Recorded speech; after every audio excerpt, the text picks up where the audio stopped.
Hi guys and welcome back to my channel. तो हमेशा की तरह आज भी हमारे पास काफी इंटरेस्ट न्यूज है, तो वीडियो का अंत तक जरूर देखना। पहले शुरुआत कर लेते हैं पहली न्यूज से। तो सबसे पहले हम बात करते हैं बीजेएस के ओवरऑल स्टैंडिंग्स के बारे में, जहां नंबर 1 पर है LEFP, नंबर 2 पर मेटा निंजा, थर्ड पर RG, फोर्थ पर OG, फिफ्थ पर टीम गॉडलाइक, सिक्स पर मेथ, 7 पर ट्रॉय, 8 पर इवॉक्स और रिमेनिंग टीम्स को आप लोग स्क्रीन पर पॉज करके देख सकते हैं। बट अब हम बात करने वाले हैं वेरॉन के बारे में। तो वो बताते हैं कि किसी ने उनकी बीजीएमआई में फेक आईडी बना ली है और लोगों के साथ स्किन्स ऑफ क्लासिक्स खेल रहा है और वो ये प्रिटेंड कर रहा है कि वो वेरॉन ही है। तो इस पर क्लैरिफिकेशन देते हुए वो ये कहते हैं कि ये आईडी उनकी नहीं है और अगर किसी ने उस आईडी को फ्रेंडली से क्लैन में ऐड किया है तो तुरंत रिमूव कर दो। नाउ नेक्स्ट हम बात करते हैं सिड के बारे में। तो वो बात करते हैं जॉनथन और गॉब्लिन के बारे में। तो आप लोगों को भी पता होगा दैट इन दोनों प्लेस का कंपैरिजन काफी टाइम से चलता आ रहा है। तो इन सबसे रिलेटेड बात करते हुए सिड क्या बोलते हैं आप लोग देख सकते हो। आपके हिसाब से जेन्युइनली कौन बेटर प्लेयर है, गॉब्लिन या Jonathan? I feel like Goblin is right now a much better player than Jonathan, but there was definitely a time when I feel like nobody could touch Jonathan. The way he played, the way he read the game, वो इतना fast था, the way he mechanically I feel Jonathan is definitely gifted. और वहाँ पे I feel जब मैं बोलता हूँ कि he is gifted, I don't feel Goblin is gifted, but Goblin makes up for it with the amount of time he's investing into the game. और मेरे को लगता है over the years that's where Goblin is now getting his edge over Jonathan. I feel like Jonathan, I mean don't be offended if you're watching this chat, but I feel like Jonathan मेरे को लगता है because he knows the fact that he's gifted, I feel like over the years he's not invested more time in his craft, and that's where people like Goblin, there's so many players now, there's people like Ninja Boy, Slug जो कि purely practice करके and time invest करके have become much better than Jonathan. TSM entity के time पे 3-4 years ago definitely Jonathan was untouchable in terms of how good he was, but now I think there are a lot of players who are better than him. तो next हम बात करते हैं एंकीबॉट के बारे में। तो वो बात करते हैं जॉनथन की आज की परफॉर्मेंस पर। तो टीम गॉडलाइक ओवरऑल स्टैंडिंग्स में #5 पर है। तो काफी लोगों का कहना है दैट जॉनथन की परफॉर्मेंस टीम के बाकी प्लेयर्स से कम दिख रहा है, जिस पर एंकीबॉट कुछ ऐसा कहते हैं। Views on Johnny's performance, I think बाकी के 3 प्लेयर्स का performance comparatively I think individually और बेटर जा रहा है। Jonathan still I think needs to pump up a little bit, but overall team game सही चल रहा है। But still I believe if you gonna deep dive into it, I believe कि Johnny का इंडिविजुअल गेम प्ले और improvement की आवश्यकता वहां पर है। अभी आई don't think he is in the prime form, क्योंकि मल्टीपल 1v1s जो मुझे लगता है कि वो जीत सकते हैं वो नहीं जीते। सो यस, मल्टीपल 1v1s में जो प्रॉब्लम्स है वो आ जरूर रही है, बट ठीक है, मतलब टीम बढ़िया परफॉर्म कर रही है। इट्स अ टीम गेम जैसा हमने बोला है। लेकिन अब बात करते हैं गोली भाई के बारे में। तो आप लोगों को याद होगा दैट गॉडलाइक और एसिडविल दोनों ही ऑर्गेनाइजेशन के साइड से बैंटर देखने को मिला था, जिसके बाद गॉडलाइक के बैंटर पर सिड और मामा ने भी रिएक्ट किया था। उसके बाद गोली भाई ने भी बात किया गॉडलाइक और एसिडविल के बैंटर के बारे में, तो आप लोग देख सकते हो। डॉगल सेड एसिडुअल एस एटुअल, तो क्या हो गया? डॉगल सेड गॉडल सेड एसिडुअल, ऐसे बोलो। जाने तो अभी फॉरेन में क्या मुंह देते हैं प्लेयर, फक यू के बोर्ड लगा देते हैं एक दूसरे के। हमारे सीसी में तो छेड़ते हैं। पीछे क्या लिखा था उनको? क्या फ्रॉड लाइक लिखा था ना? कोई बोला? वहां से नहीं बोला ना। तुम्हें क्यों चले इतना बोल दिया? बोलते तुम ना वो मोहल्ले के बच्चे जैसे हो जो खुद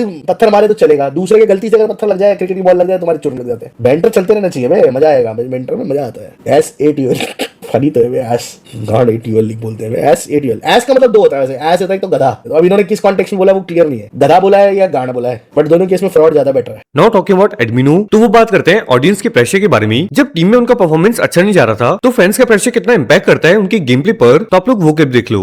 जैसे आप ऑडियंस की बात करते हैं ना कि वही आपके अगेंस्ट हो जाते हैं कि यार ऐसे कैसे ये मैच में अच्छा नहीं खेल पा रहे, इतना इवेंट हो गया, सारी चीजें हो गई, पर एडमिनो का वो परफॉर्मेंस नहीं आ पाया जहां पर वो सच में बहुत ओवरपावर्ड तरीके से खेल कर जाए। फैंस जब इस तरीके से आपके ऊपर चढ़ने लगते हैं फिर कैसे आप अपने आप को संभालते हैं? देखिए, इस चीज की आदत मुझे और लेजेंड को बहुत ज्यादा समय से, मतलब जब हमारा स्टार्टिंग फेज ही था तब से हमें ऐसा मतलब ट्रीट किया जाता था, तो उससे हम बहुत पहले ओवरकम कर चुके थे। और बेसिकली अब तो मेरे को और वो पंप करता है कि पहले इतने लोग देते थे, अब और ज्यादा ले रहे हैं, मतलब गाली वगैरह दे रहे हैं, जो भी डिमोटिवेट वगैरह कर रहे हैं, तो वो और ज्यादा पंप करता है ताकि और अच्छा परफॉर्म करें। बस इतना फर्क नहीं पड़ता। वेल टॉकिंग अबाउट स्नैक्स, तो जब उनसे पूछा जाता है दैट वो टीम एक्सो को मिस कर रहे हैं या फिर नहीं, क्योंकि प्रीवियसली स्नैक्स पंक और सेंसे के साथ एक्सो में थी, तो उस पर रिप्लाई करते हुए स्नैक्स कुछ ऐसा रिस्पॉन्ड करते हैं। क्या आपको एक्सो की लाइनअप की याद आती है? सेंसी पंक फियर स्नैक्स मॉडल। मेरे को आईएनडी की लाइनअप की बहुत याद आती है भाई, मेरी यादें ज्यादा उनसे जुड़ी हैं। बाकी एक्सो में मैंने बहुत सारे टूर्नामेंट जीते, थर्ड पार्टी टूर्नामेंट वो जीते, ऑफिशियल कभी नहीं जीते। अब बात कर लेते हैं जॉनसन के बारे में। तो आप लोगों को पता होगा दैट जब भी बीजीएमआई का लैन इवेंट होता है तो प्लेयर्स को ऑर्गेनाइजर्स की साइड से डिवाइस दिया जाता है। तो जॉनसन बात करते हैं दैट मैचेस के टाइम पर डिवाइस की वजह से क्या प्रॉब्लम हुई, तो आप लोग देख लो। अरे इनके डिवाइस में कुछ अलाउ डोंट अलाउ वाला कुछ ऑप्शन है, तो रॉन्ग वही टाइम पे जब मैं गाड़ी में बैठा निकल रहा था वो ऑप्शन आ गया, तो डोंट अलाउ दबाने क्या आया, गेम में वापस है, देखा तो पेटी बन गई। क्या बोलना चाहेगा? मैं क्या ला, ये सब सिचुएशन में मैं ही आ गया था। नाउ नेक्स्ट हम बात कर लेते हैं पायल गेमिंग के बारे में। तो वो बात करती है उनके अगेंस्ट नेगेटिव पीआर के बारे में। एंड हाँ, अभी बहुत देख रही हूँ मैं पीआर क्या नेगेटिव पीआर। जब भी मेरा कुछ ऐसा मोमेंट आता है कि मेरा कोई अच्छा कोलैबोरेशन हुआ या कुछ भी ब्रांड रिलेटेड अच्छा काम हुआ, सीधा मैं देखती हूँ हेट वाला पोस्ट एक्स पे, और ऐसे अकाउंट डालते ना जिन्होंने वाईटी कम्युनिटी के रिलेटेड कुछ अपलोड ही नहीं किया कभी, मतलब वो दिखता है भाई कि किसी ने करवाया है पोस्ट। क्या बोलूं यार, मन तो करता है कभी कभी ऐसे एक्सपोज कर दूं लोगों को, बट ठीक है, मेरा ऐसा है कि मैं अपना लाइफ में अच्छा करते रहूं, बाकी लोग भी अपने पे फोकस करो ना यार, मैं नहीं चाहती किसी का भी बुरा कुछ, आप अपनी चीज पे फोकस करो। वेल टॉकिंग अबाउट मेजी, तो वो बात करते हैं लैन इवेंट के प्लेयर्स के बारे में, तो आप लोग वो क्लिप देख सकते हो।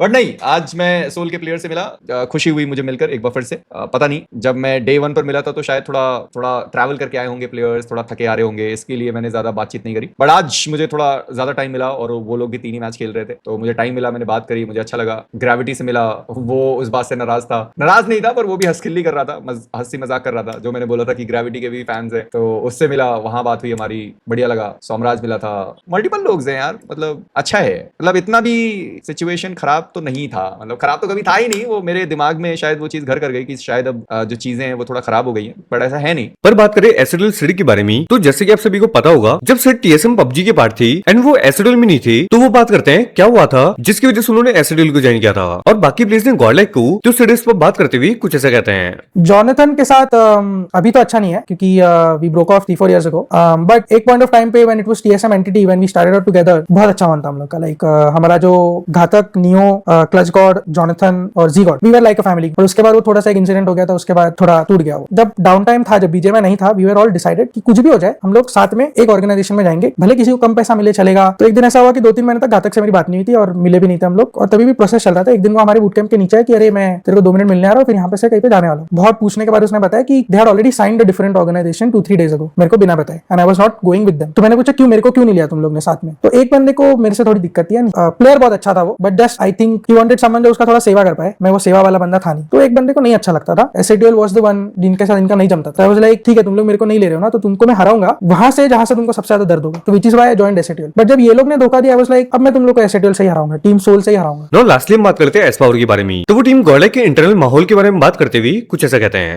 आई want to hear your statement, team में माहौल कैसा है अभी? टीम का माहौल तो पॉजिटिव है, और ये इवेंट स्टार्ट होने से पहले हम लोग का ये था कि लैंड पे हम लोग को पॉजिटिव माहौल रख के रहना है, और बाकी तो ठीक है, एवरेज डे था, लक भी बहुत फेवर किया, कोई भी सिचुएशन पे अनलकी थे, बट होपफुली अगले दिन जो भी रहेगा भी उसमें हम थोड़ा और बेटर कर पाए। थैंक यू भाई। व्यूज ऑन सोल, यार मेरे ख्याल से तो सोल बढ़िया परफॉर्म कर रही है। कल टीम सोल के 6 बैक टू बैक मैचेस होने वाले, आई थिंक वो एक चीज जरूर है जो उनके लिए सबसे क्रूशियल रहेगी। अभी वो तुमको टॉप 12 में यहाँ देखने को नहीं मिल रहा क्योंकि उनके नंबर ऑफ मैचेस 6 ही है। यस, 6 मैचेस खेले, 48 पॉइंट्स है। टॉप 8 में सारे 9 मैचेस वाली टीम है, ऐसा मुझे नहीं लगता कि टीम सोल कहीं से भी पीछे है। 6 मैचेस अगर वो सही एवरेज मेंटेन कर पाए, आई डोंट थिंक कल के दिन पे ऐसा बहुत ज्यादा दिक्कत उनको होगा भाई। तो ऐसा है, as a Soul fan Goblin को बेंच करो। आई डोंट थिंक कि गॉब्लिन को, भाई तुम लोग क्यों ऐसा कर भाई, मैं तो थक गया हूं भाई। ये सारे खाली तो पड़े थे, मतलब ये सारे मेल वाले खाली तो पड़े थे, मैंने देखा ही नहीं भाई। जी हाँ, मेरे पास बहुत बड़ा जो अनाउंसमेंट है वो यहाँ पर मौजूद है। क्या आप लोग तैयार हैं? जी हाँ, मैं बात कर रहा हूं ओपन फॉर ऑल टूर्नामेंट की, जो कि powered by Krafton India esports है। ये 2026 का पहला ओपन फॉर ऑल टूर्नामेंट अफ्तरस ई स्पोर्ट्स राइजिंग सीरीज 2026, और ये ओपन फॉर ऑल टूर्नामेंट आप लोगों के लिए है, जहां पर आप सभी रजिस्टर कर सकते हैं। और ये India series 2026 premium battlegrounds mobile India series की आईपी रहने वाली है, और जिसकी रजिस्ट्रेशन 14th से शुरू होने वाला है, और 21st को ये जो रजिस्ट्रेशन है वो खत्म हो जाएगा। एक बार फिर से मैं आपको बता दूं, अफ्तरस esports India rising series 2026 open for all tournament, जहां पर आप सभी को मौका मिलेगा। ऑलराइट गाइस, आज के मेरे पास इतनी न्यूज़ मिलता है नेक्स्ट वीडियो में। थैंक्स फॉर वॉचिंग, वीडियो को लाइक एंड चैनल को सब्सक्राइब जरूर लेना।